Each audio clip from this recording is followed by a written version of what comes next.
जयकुमार गोरे साहेब पालकमंत्री सोलापूर जिल्ह्यात एक मेसेज टाकला होता की कामठी चौकामध्ये कामठी पंचायत समिती गटामध्ये 11 पगड जातीचे बांधव राहतात आणि या कामठीमध्ये चौकामध्ये छत्रपती शिवाजी महाराजांचा अनेक वर्ष झालं पुतळा नाही आहे.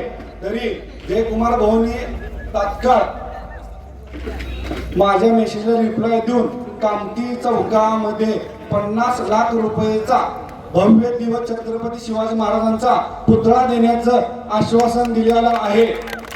ज्येष्ठ साहेबांचा रिप्लाय आलेला आहे की आपण निवडणूक संपल्यानंतर पहिला तुझा विकास निधी म्हणून 50 लाख रुपये खर्चून छत्रपती शिवाजी महाराजांचा पुतळा कामठी चौकामध्ये 11 पगड जातीच्या बांधवांना सोबत घेऊन करू असं आश्वासन दिलेलं आहे. मी ज्या दिवशी निवडून येईल पहिलं काम माझं या कामठी भागातील कामठी चौकातील सुशोभीकरण आणि छत्रपती शिवाजी महाराजांचा पुतळा असेल असं आश्वासन मी देतो. आता मला साहेबांचा रिप्लाय आलेला आहे, त्यामुळे मी कोणतेही काम आरळ बोलत नाही.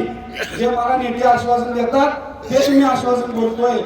आदरणीय जयाभाऊंचे, आदरणीय नेतृत्वांचे, राजेंद्र पाटील साहेबांचे, यशवंत माने साहेबांचे, बाळाजी पाटील साहेबांचे आणि अजिंक्य राणा पाटील साहेबांचे यांच्या मार्गदर्शनाखाली जयकुमार भाऊंनी पुतळ्यासाठी दिलेल्या आश्वासनाबद्दल मी कामठी पंचायत समिती जिल्हा परिषद गटातील सर्व नागरिकांच्या वतीने भाऊंचे आभार मानतो आणि बांधवांना सांगतो येणाऱ्या काही दिवसात छत्रपती शिवाजी महाराज यांचा पुतळा कामठी चौकात भव्य दिव्य उभा करतो. एवढे शब्द मी या निमित्तानं परत एकदा देतो.